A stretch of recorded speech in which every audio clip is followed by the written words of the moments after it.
What is going on, FA Nation? Happy Tuesday, and welcome to the Fantasy Alarm NBA DFS Live. I am James Grande with Sean Mitchell. Sean, you broke down the playbook today. You broke down the 5-game slate on tap. What's up, brother, and how you feeling about today's slate? Hey, just another day. Another day in the association, just a little 5-gamer. Only, really waiting on just a few bits of news. Don't really have too much to worry about, so it's been kind of a chill day. Was on the playbook. Feel pretty good about it. Think I got a pretty good grasp of the slate, so yeah, feeling good about it, man. And that news you alluded to is LeBron James currently dealing with an ankle seemingly every night, and every night he suits up. One of these days, like as you guys said on the podcast, one of these days he will sit. We don't know if it's tonight or not, but 7:30 lock, and that game tips off at 8. So we should have the news prior to the slate lock, but we'll find out. LaMarcus Aldridge also questionable. Derek Favors questionable, and Kentavious Caldwell-Pope in that same game. And if you remember, we saw Kyle Kuzma slide into the starting lineup for KCP if he does not play.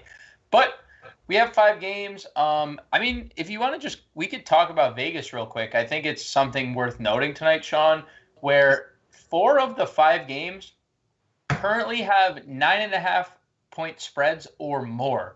Do you foresee a bunch of blowouts? And I don't know if we've seen this many blowouts in the NBA in quite some time just to start the year. Overall, do you think that this is just another slate full of blowouts, or do you think that these games play closer than Vegas is predicting?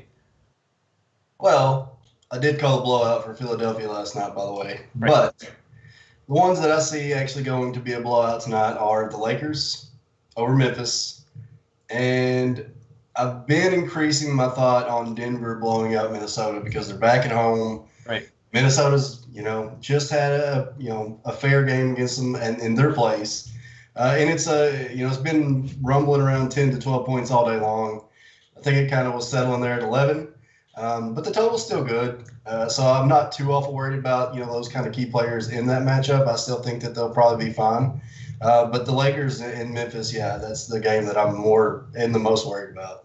As a tournament player, and I think this is important just to note for FA Nation who's watching, does that alter your process at all, considering we have so many potential blowouts? Do you maybe try to jam in as many Utah-Brooklyn guys in a 4.5 spread as opposed to, Chicago-Portland, which opened at 10.5? No, I think more so, and I've had the question a lot today in the chat, like, hey, what's your favorite stacks? Tonight, I don't believe I'll be stacking as much. I think more so of just trying to get those higher usage plays off of the teams that I think will, continue to play well, right, and mostly not affected as much by the blowout if it does happen. So, most of the Lakers I'm probably not going to be as high on. Memphis definitely not as high on. Some of the Minnesota players I think I'll use in GPP because I think a lot of them probably will be overlooked anyways.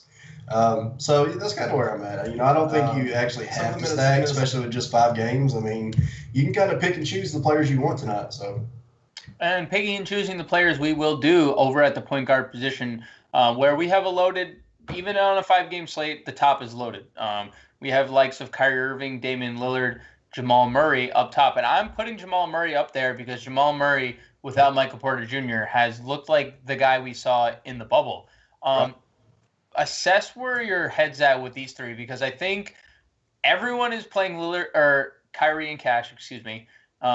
Everyone generally plays Murray in tournaments, but man, Damian Lillard projected to be less than 10% in tournaments today has me really intrigued to maybe, if you're playing GPPs only, large field tournaments, maybe fading the other 2 to get Lillard. What say you? Yeah, his last 3 to 5 games, 41, 50, 53 fantasy points. You can't really say that he's not producing because he still is. Right. Had a couple down games, started the season off really slow, had a bad opening night. But, he's got a prime matchup here with the Bulls at home where he does a lot of his damage, where he loves to play. It is that late night hammer, and it is the highest total on the board at 232. And the Bulls are going to push the pace. They are the 6th fastest team in the league. So yeah, I really like Dame as a GPP pivot off of Kyrie here because yeah, for the same reason. Kyrie's gonna be highly owned. We already know what everybody's looked at the numbers on Kyrie Irving today. I imagine the 1.73 fantasy point per minute. Now let me relay that was only in like a 13, 12 minutes span. So that was not that number is skewed very heavily. But however, still over 30% usage. We know that. We know he's going to take a ton of shots. It's not the best matchup. I mean, it's really not. I mean, I know the total's fair. It's the best point spread on the board. But the matchup, I mean, Mike Conley is not a terrible, terrible defender. Let me put it that way. Jamal Murray, yeah, ultimate GPP, but he's looking to be pretty high on tonight. So, yeah, I think Dame coming in. I know Jamal Murray, the price is a lot more fair. But I think Dame is easily the GPP pivot right here off Kyrie Irving. Yeah, and both being under 10K, you could definitely see lineups with the both of them over on DraftKings. Definitely on FanDuel, but over on DraftKings where you have $10,000 less dollars to build and one less position, it makes it a little more difficult. So could be a little contrarian play there. Let's move down your point guard list to kind of the mid-tier value range where I see someone like Colby White, who, again, as a tournament player, you have to start salivating when you see that type of projected ownership, and 5.7 over on DraftKings. And then even Monty Morris, under 5K, under 5% projected ownership. Are these two guys you're looking at in tournaments? Would you maybe play Morris in cash if you were looking for a salary dump at point guard? Like, what's your preference there? Yeah, I mean, I think Monty is probably playing both formats because I think that at his price, he still has just a little bit of upside. I mean, the guy's getting tons of run, 28 or more minutes. I mean, he's playing last 4 or 5 games, 28 or more minutes. He's playing well. He's seeing, he's already flashed a 40-point upside game, so he shows you that he can, once his shot's falling and he's doing a little bit extra. Yeah, I mean, this is a good spot for him here at home. He'll likely get a lot of the blowout run, even if, I think that he'll probably be in there in case that game does get out of hand. So I think he's in playing both. Colby White's really interesting. Had a bad game last game out. I was on him, so I know snowflake galore. But again, Portland allowing the 7th most fantasy points to that point guard spot. It's going to be a very high-paced game. The more that I've looked into this game and the more I looked into it today, the more that I started to like it quite a bit. And I know the spread. I know where it's at. I know what the spread is. I know it's almost a double digit.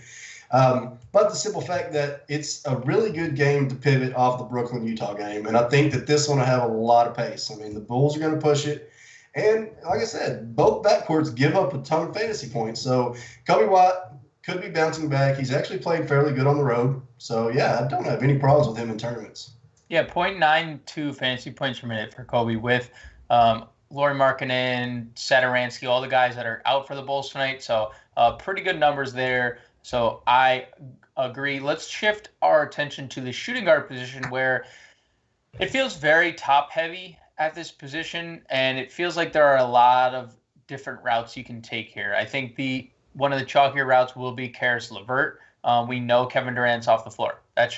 We know once Kevin Durant's off the floor, all the ancillary pieces behind Kyrie Irving become more intriguing. Right. But outside of Karis LeVert, how are you kind of approaching this top tier? Because you've already mentioned you like the Portland-Chicago game. You have both shooting guards in McCollum, Levine here. And Paul George has been playing out of his mind. So how do you kind of break down this top tier? Is LeVert the lean, or is your head somewhere else? No, I mean, Paul George is easily he's one of my top 3 plays tonight. I mean, he was one of the first guys I looked at when I first started looking over the slate. Yeah, I mean, like I said on the last, I think it was on the podcast where he's kind of fed up with everybody talking trash about him, and he doesn't like the nickname. He doesn't like Pandemic P. No, I guess not, obviously. Average 53 fantasy points over his last 3 games, carrying almost a 35% usage rate. I mean, the guy's just been absolutely great. We've faded that, San Antonio Spurs backcourt for years, it feels like. And yeah, I just feel like he, while everybody might want to gravitate to Kawhi because of the revenge factor, I will stay with Paul George. And I'm cool with that because he's gone for 50+ in 3 straight, as you mentioned. So it's really hard not to like him there. In your value tier, I'm gonna praise you for your Malik Beasley call, because apparently it's something that we were unaware of, and by we I mean John and I and whoever else other than you that didn't play Malik Beasley. I put it in the chat. It was in the chat. You put it everywhere. You told us privately. Time. You told us in chat that Malik Beasley was the play. And I'm happy to know that you played him. Are you have him in the playbook, but are you actually going back to the well? 6,300 isn't cheap for Malik Beasley, and especially the one thing we know about the Timberwolves is that they have a lot of guards. Yeah. I mean, honestly, I don't mind him in tournaments because we saw the upside. Right. He could easily, he hasn't been bad this year. I mean, he's averaged between 25 to 30 fantasy points, and then we just saw the huge burst there for almost 50. And that was, I know it was at home, but I don't really think that changes a whole bunch here. He's projected to pretty much be free. So if he does happen to turn out another 40 plus fantasy point game, you're gonna be smooth selling pretty good in tournaments. Yeah, you're gonna be in the driver's seat, especially in tournaments, if you can get him sub 10% at another 40 burger at just 6,300. Let's go to small forward, where I think the rest of the positions, or at least the two forward spots, are how do I say ugly, Sean? They're ugly. We obviously have Kawhi Leonard here, and we obviously have LeBron James here at the top over at small forward. I assume Kawhi is the lean, but are you interested at all in LeBron, who has been playing better? But are you interested? I mean, the price tag is still over 10K, so as a tournament player, you're not just trying to settle for 5x. You're going for that 7, 8x upside. So LeBron would need us to get a 60 for that to come to fruition. Do you think LeBron can get a 60 in this matchup, or are you just saving the $1,000 to go to Kawhi? Yeah, I mean, obviously get Kawhi at $1,000 cheaper here in the let me go ahead and say the revenge spot. Right. It is against the Spurs. He probably will have a little bit of revenge here, and you're getting him $1,000 cheaper on a guy who we know can get us 50 plus. So yeah, I think as a tournament player, you kind of have to take those savings. I think if LeBron plays, he's actually looking to be a little bit more higher owned than Kawhi too, on DraftKings for sure. So yeah, I think a lower owned Kawhi here in a revenge spot. If he does play tonight, we can probably lock him in for 38 minutes. Can you say that for LeBron? No, you can't. Yeah, that game environment is scary. The only thing I will say is it's in Memphis, and I know it was in Memphis the other day as well. Maybe they can keep it closer. But again, we'll wait to see the official status of LeBron. If he doesn't play, guys like Talon Horton-Tucker, Kyle Kuzma obviously come firmly into play. Horton-Tucker is free, so I assume he would draw a start if LeBron doesn't play. But remains to be seen if LeBron sits. Let's move down the small forward list where Keldon Johnson and Will Barton make your playbook. I'm intrigued to see Will Barton nearly 40% projected in ownership, considering, one, he has not been good, but two, we saw his minutes take a jump off a cliff, and that was probably because a little bit of a blowout. But are you willing to go to Barton at 40%, or are you pivoting to guys like Keldon Johnson, Otto Porter, and Joe Harris? I honestly think I would probably pivot to Kelton here. I mean, the guy's been good lately. I mean, he's top 36 fantasy points in his last 3 or 4 games. He just put up 45 against this same Lakers team, 42 against the Pelicans 3 games ago. He's playing good minutes. I mean, he looks like he's kind of matchup proof in a way because he's done it against some really good defenses. I have no problems going back to the well here with Keldon Johnson, especially seeing that he's projecting to be really low owned on DraftKings, which is something I'm a big fan of, obviously, as a tournament player. Will Barton, obviously, I think that he does have upside still at his price. Don't love it, but I think you got to kind of eat that chalk maybe, and especially if you're playing multiples, you got to play some Will Barton. We don't think that he is going to play 21 minutes again. Hopefully, if this game stays a little bit closer, which I could see this game getting out of hand in Denver. However, if Will Barton does play 30 minutes at home, where he does actually play a little bit better, I do think that he could easily hit a 40 fantasy point mark here. So I think you can eat that chalk a little bit. I probably won't have I won't go crazy. I won't have 50% even. Looking more maybe in like a 20% range or less. Circling back to Keldon Johnson, are you as bullish on him if LaMarcus Aldridge is ruled in? That might change things. Yeah, that would probably change things. 1.2 fantasy points per minute with Aldridge off the floor. The number becomes only 1.13 with Aldridge on the floor. So not a big dip, but definitely some usage loss. Especially at the price, yeah. Especially at the price. Especially at consideration, yeah. Yeah, if it was under 6K, I think that is an easier decision. But 65, not a lot of room for error here for Keldon Johnson. Let's go over to power forward, where definitely the worst position on the board, and this is not breaking news. If this is the first time someone's looking at the slate, you just kind of, especially if you're playing on FanDuel where you have to play two, you're plugging in Anthony Davis, and then you are likely moving on to a second option who is blank. Sean, who is your next favorite guy here at power forward other than Davis? Because again, it's bleak, it's ugly, it's disgusting, and I want nothing to do with it. Oh, that's a really good question, because there's 4 options down here. Let me say 3 that I would consider. Royce O'Neal in Brooklyn. It's actually a good spot. He's pretty cheap. He's been playing around 30 minutes a game. He has shown 30-point upside, and the Nets are allowing the 4th most fantasy points to the power forward spot, and they don't have Durant. So that makes him a little bit of enticing play, especially because he's sub 2% on DraftKings. And then Nikolai Batum kind of catches the eye. He's still locked into that power forward spot. He's playing good minutes.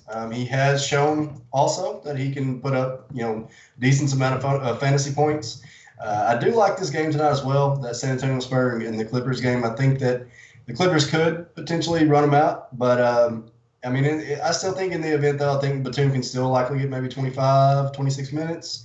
And in that event, at 4.6K, I think I'm totally fine with that. It's definitely just a tournament play, I don't think I have to relay that on to reiterate about that.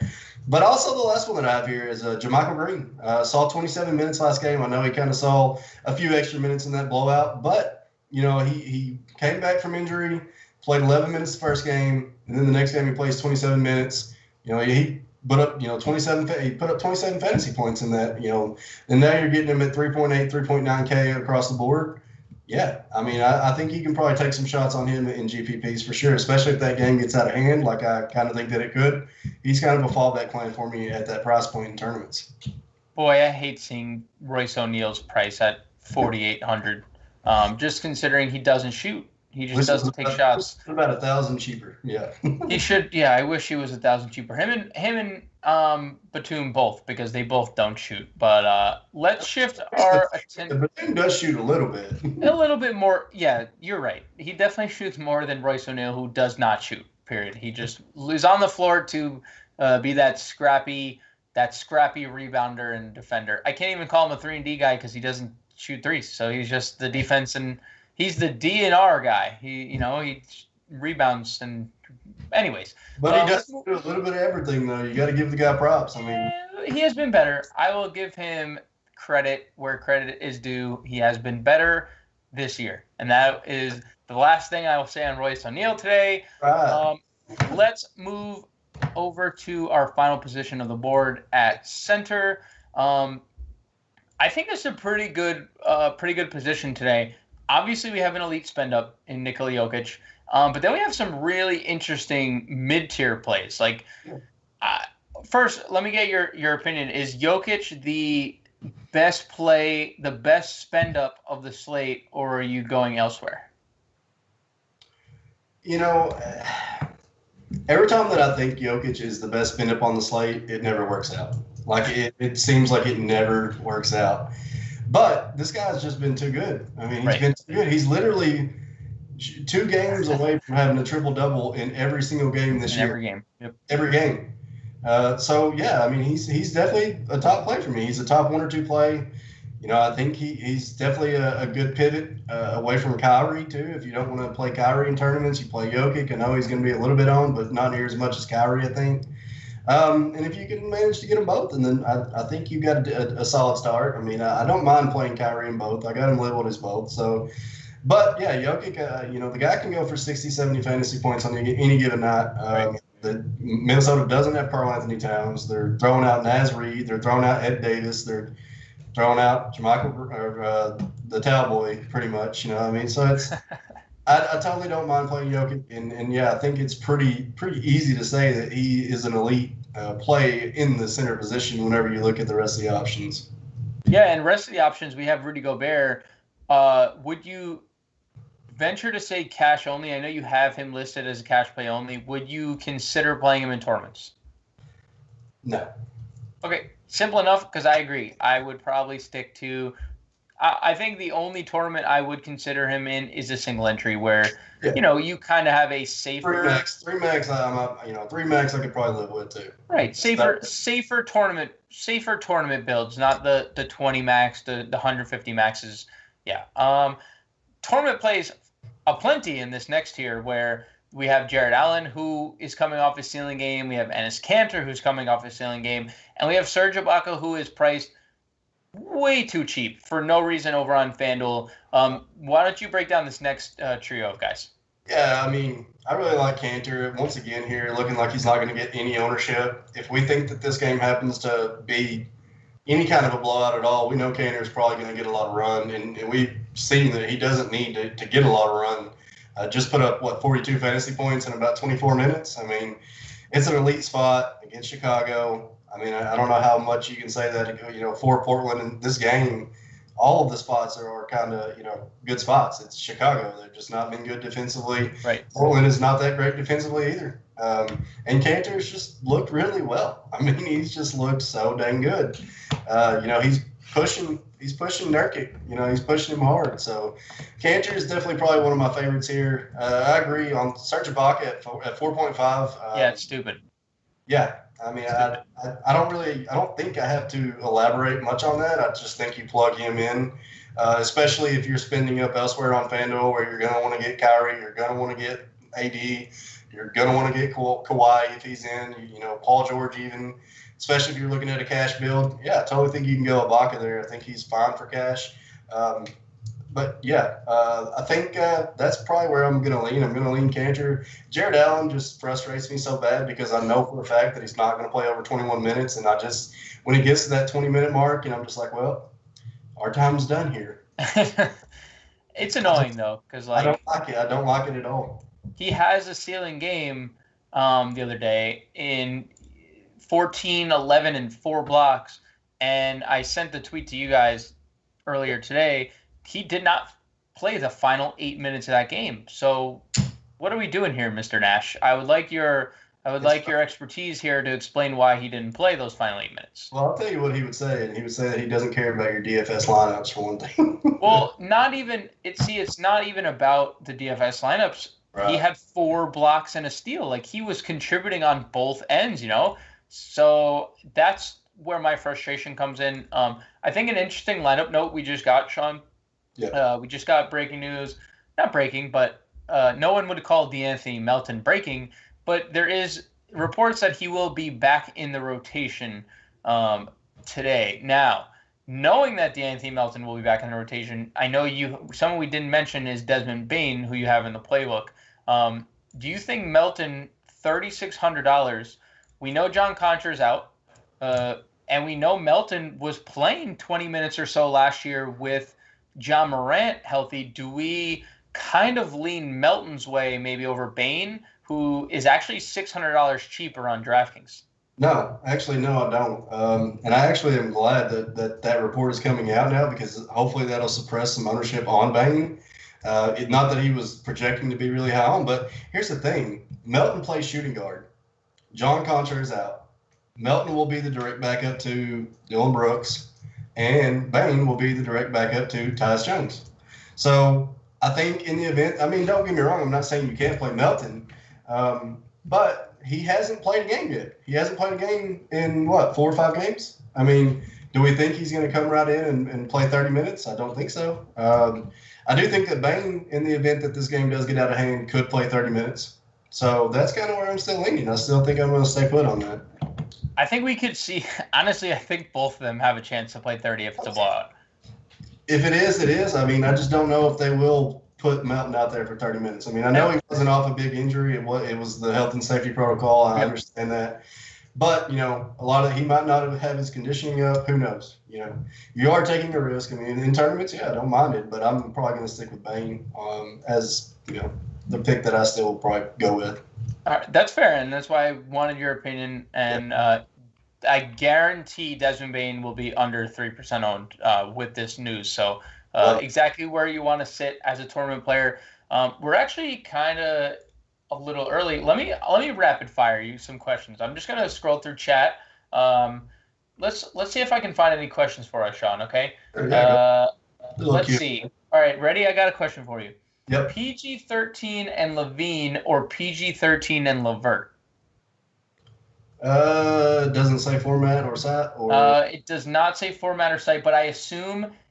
Let's just say, for the sake, I think Ravens plays on DraftKings. Ravens Purple, avid chatter. I think he plays DK. So let's go DK. I think I would have to go PG and Levine. Don't get me wrong. I know Levert has the good numbers. I know we've seen the flash, but we know what Levine can do. He has an elite matchup too in Portland. So I'm gonna have to go PG and Levine instead of Levert. Otto Porter in DK GPP, or better off playing down from J Had, one of our most chatted peoples we got out there. I know J Had's playing tournaments, so I don't mind Otto because I don't think he's going to have a ton of ownership. As far as paying down under him, probably not. I think you can probably just stick with Otto. I think I'll throw Joe Harris into the ring on DraftKings. He's not looked at, but I mean, I think he's more of a cashy play to me. I think that he does have a little bit of an upside, but he's 5,600 on DraftKings. So you're going to need 30 plus, and that's just to get right around 5x. So Otto in that spot against Portland, I like it just a little bit better. And for those who need the information now, Joe Harris has hit 30 in only 3 of 7 games on DraftKings. So we'll do one more question here, and I think I know your answer. Horton, Tucker, and Brandon Clark, decent value plays on tonight's slate. Brandon Clark is not somebody that I'm looking to play. Simply, I mean, I'm not really looking to play a ton of Memphis players. I'm not playing slow-mo. I'm not playing. I'm not playing. Come on, man. Slow-mo's been great. I'm not playing my boy Gorgie tonight. I mean, I'm basically almost crossing Memphis off the board. There's just a couple plays that I even like in that game. So Clark is a no-go for me. And then Taylor Horton Tucker or Talon Horton. Talon Horton Tucker. I mean, if he gets a start, I think you can play him. I think he is interesting as a tournament play if KCP is ruled out, even if he's not starting. We saw him, I think he played 23 minutes in that first Memphis game, only shooting 3 of 9 from the floor, had 6 rebounds and 2 assists. He's 3,400. So I think if KCP sits, I think there could be some tournament intrigue. He was I don't know if you saw the ownership on him the other night, and I don't know if a lot of people adjusted post-lock, but he was 40% owned at 31. He'll be... He's a preseason stud, man. Preseason stud. I think he is, but I think he'll be under 10%. I think a lot of people will be pissed off that he didn't get him more. If KCP is ruled out, I'm kind of in on the Horton Tucker and tournaments play, but... that will wrap it up. 6:30. We're happy to answer questions here on stream whenever we get a chance, but we do have an extended half an hour more tonight with Locke at 7:30 Eastern Standard Time as opposed to the normal 7 o'clock. So we do have an hour. We will be in chat. We will be tinkering our own lineups, and John, who thankfully produced our stream today, thanks John, will be off all the players that he once was, and his old lineup will hit his new lineup will not. But again, thanks, John. Thanks, Sean. And we'll see you guys tomorrow.